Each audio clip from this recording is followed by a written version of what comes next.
Pull up a chair and buckle up. It's the Original Strength Podcast. Hey guys, thanks for joining me this week on the Original Strength Podcast. This week we're just doing a Q&A and having a little discussion. We'll start with a discussion, and it's really not a discussion as much as a find. I have found accidentally that I enjoy roasted Brussels sprouts. At least, like, there's a restaurant in town that I've just discovered, and they make this wonderful dish. It's an appetizer of roasted Brussels sprouts with feta cheese and pecans and like some kind of pickled purple something on top, and then balsamic vinegar and olive oil. It's delicious. So I was like, man, that is so good. Surely I can make this at home. And so the problem with that though is I can come very close to making it at home, but my wife does not. It smells up the house. The kids, the wife, everybody is like, what is that smell? And they're right. I can't deny that it just stinks. And the smell is such that you just, no matter how good the dish tastes, like everyone else's dissatisfaction of the complaints kind of make the dish not taste as good. So I was trying to find a way to, and I went to Chef Google, to find a way because when I go to the restaurant, it doesn't stink in the restaurant. So I'm like, surely there's got to be a way, because I don't smell the Brussels sprouts when they cook them at the restaurant, right? So anyway, I think I have a solution. So according to what I found on the internet is that if you cook the Brussels sprouts at high heat for less than 5 minutes, somehow that time frame does not allow for the sulfur gas that's in the Brussels sprouts to be released out into the wonderful environment of your home. So it kind of, I'm going to say kind of, I've done it. It kind of works. So what I did is not that you care, but I was excited. So I broiled on high broil the Brussels sprouts for 4 minutes and 33 seconds. And my first concern was is that long enough for them actually to be tender and cooked and taste good? But broiling does tend to caramelize things. So they were roasted and they were tender. So that worked. What also almost worked is it did almost solve the smell issue. And I say almost because, well, to be honest, there's still a Brussels sprout odor. However, it's not as offensive. So it's like a half win. It's like a half win-win. I have made a wonderful Brussels sprout, roasted Brussels sprout with feta cheese and balsamic vinegar and pecans and olive oil dish that tastes amazing, and people aren't like ticked off at me at the home. So that's pretty good. So I just thought I would share that with you. If you too love to eat or would eat Brussels sprouts, but you just can't stand to cook them at home, that might be a trick for you to try. All right, so speaking of food, let's go to this week's Q&A. I've got some great questions in this week. And the first one is, excuse me, Tim, I want to lose weight and get a lean beach body physique, but I don't really like working out. Do I really have to work out and diet to get that physique, or can I just diet? So that's okay. So there's a lot going on here.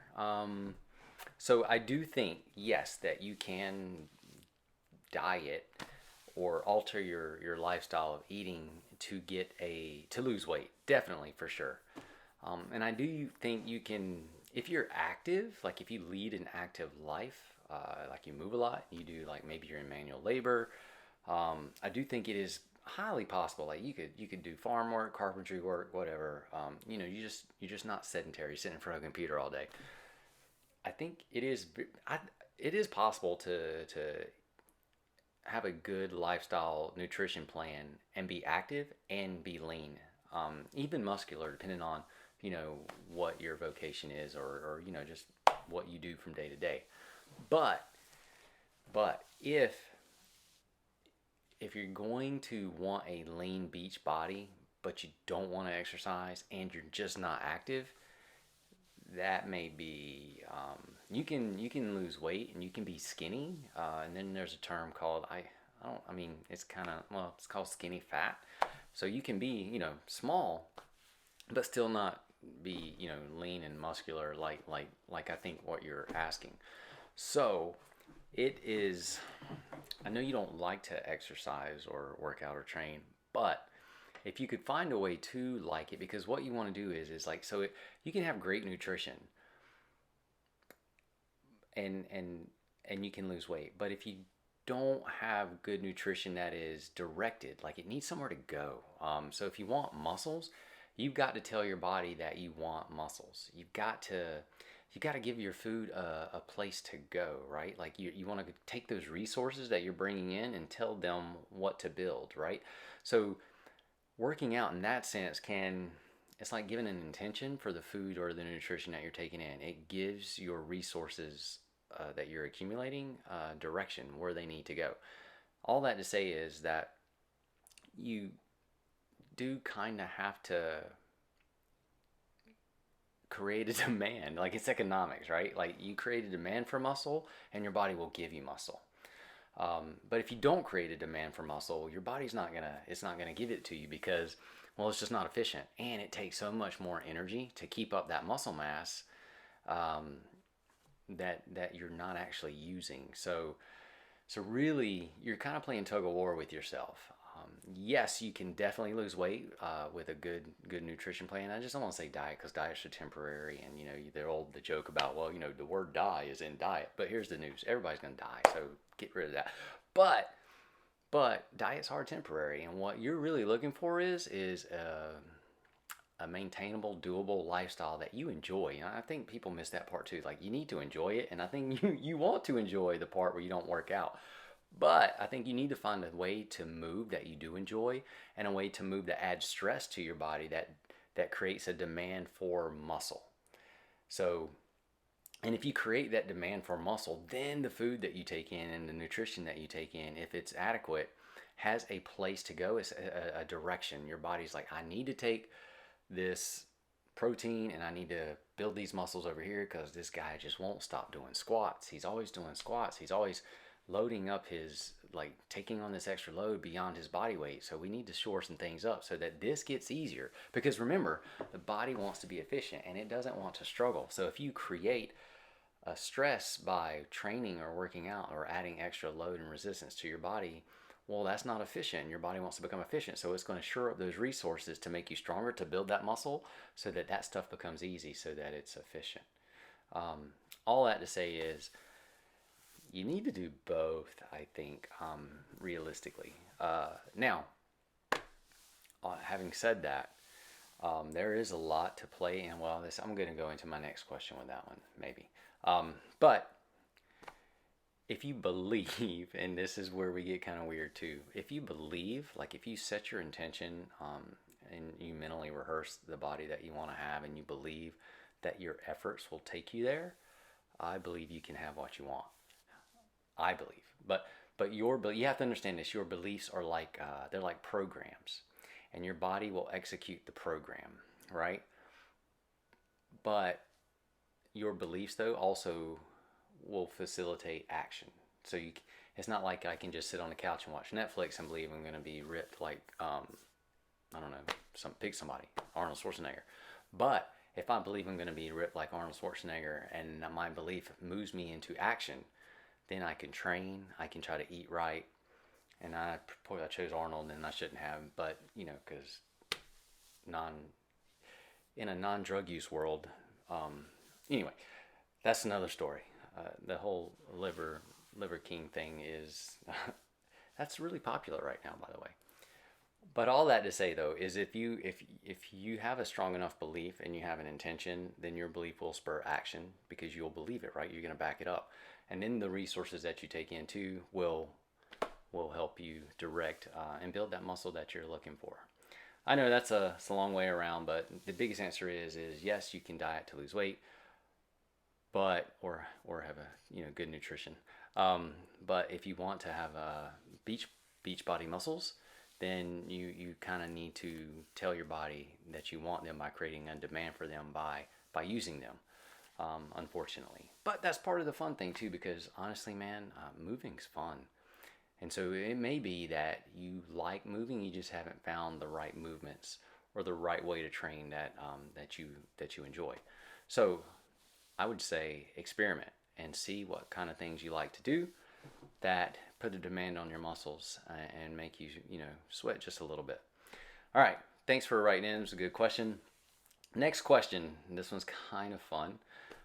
Do you think the Tibetan rites, which I've made some videos on, the six Tibetan rites. Well, there's really five, but the sixth one's if you're serious. Do you think the Tibetan rites and pressing reset and crawling would be enough to ward off age-related sarcopenia? Or do you think there needs to be some dedicated hypertrophy work as well?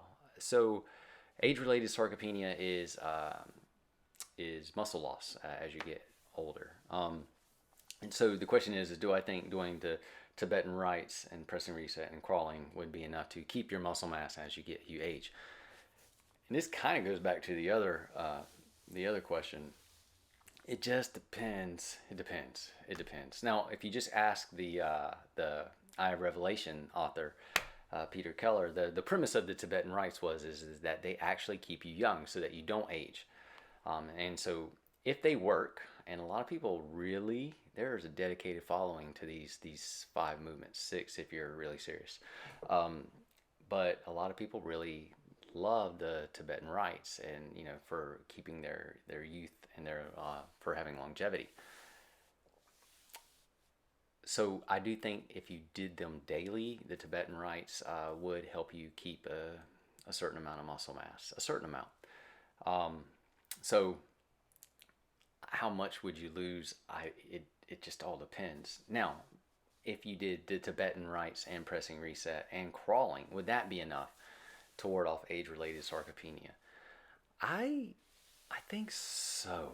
And it just depends on like how you squint and you see like resets and crawling too, because you can load resets, you can add load to crawling. Heck, just getting on your hands and feet and just taking your knees off the ground is one way to load crawling, but it puts a stress and a demand again. We're creating a demand on the body, and we're just doing it through showing up, really, and that's the secret. Like, so can Tibetans and resets and crawling help you keep you from losing muscle mass as you age? I think so. Part of the key to that, though, would be showing up every day. Dan John is so right about that. Show up. Another part of the key to that would be, though, show up enough. Like when you do show up, like move enough or put enough effort in or enough load on the body again to direct your resources. It doesn't have to be hard, though. Like, if you crawl often enough or press reset often enough, do your Tibetan rites often enough, like depending on how you stack those up, like if you did Tibetan rites and daily 21s, so I wrote about the daily 21s and Discovering You, and they're actually based off of the Tibetan rites. Like the Tibetan rites inspired that for me because I had fun playing with the Tibetan rites, and I was like, if I could take just a few, like what critical movements would I think would be enough to help you stay strong? And that's where the daily 21s came from. And I do think that they'll help you prevent muscle loss as you age, because I believe for me they've actually helped me build muscle, right? So if you can build muscle, well then that's not losing it. So I do think it is possible. I don't think muscle mass has to be built in the weight room. Just like I was talking about with the diet and working out thing. I mean if you're active and you move your body, you're creating a demand, and your body wants to keep muscles to keep you efficient. So if you're moving your body in such that your body needs those muscles, you're not going to lose them. You're just not. So I do. Ultimate answer is around the bush way is yes. I do think the Tibetan rites, pressing reset, especially if you're looking at it in the form of doing the daily 21s, absolutely, and crawling. Crawling, I have my idea of super simple strength training is, you pick two movements, and you do them like back and forth, like a push, a pull, a hinge, a squat, a carry, and those actually fit into the resets, by the way. And then you pick, crawling or doing carries, and So 2 movements and then crawl or carry for 10 minutes. And if you did that every day of the week, you you could build muscle. You could also keep your body from losing muscle. And so if you here's another thing we don't always talk about. So can I not lose muscle by doing these simple things? Yes. Here's another thing. You can also not lose bones by doing these simple things. So if you're concerned about bone loss or osteoporosis, again, it's creating a supply and demand. It's economics. If you create the demand by using your body, activating your vestibular system, and challenge your body in different positions in relationship to gravity, you're putting stress and compression forces and tensile forces on your bones, on your tendons. So you're going to strengthen your muscles, you're going to strengthen your tendons, you're going to strengthen your bones, which means you're going to keep your muscles, you're going to keep your tendons, you're going to keep your bones. So it's your body is so amazing, and it will give you absolutely what you want, what you ask of it. And again, back to belief. If you really want something from it, let it know, ask it, and then let your belief and your intuition guide you to doing the appropriate things for that body. So it's not like just making a wish. I wish I was 2 feet taller. No, it's about, I want to keep my muscle mass. I want to be strong. And I really want to. So I'm gonna move some way. I'm gonna find a way to do that in a way that I enjoy, and I'm gonna eat well to do that. So when your actions line up to your want, you can absolutely have what you want. Again, because it's a program. Your belief is a program, and you're going to run the program. You run it all the time anyway. So thank you for writing in. That's a great question. My ultimate end of the story answer is yes. I do think you can prevent muscle loss as you age from doing the Tibetan rites or the daily 21s or pressing reset or crawling in a bunch of different ways. But you can also prevent bone loss and other health conditions as well. So all these age-related things, it's not just about muscle mass or bone loss, it's about disease. If you use your body and your body knows you want to keep it because you use it, you create ease. When you don't use your body, you create disease, right? Anyway, thanks for writing in. That was a great question. They were both good questions. Sorry, guys, did not have a fascinating guest for you, but we talked about, Brussels sprouts and how wonderful they make your house smell. And we talked about diet, exercise, and muscle loss and bone loss. Anyway, guys, thanks so much for tuning in. If you have any questions, write into the show. Let me know. I do appreciate the questions that we get. Some of them really make me think. And some of them, as it's evident, I should not answer so close to having caffeine. Anyway, guys, have a great week. Happy New Year, and we'll see you next time. Thanks for listening, everyone. Now get outside and play.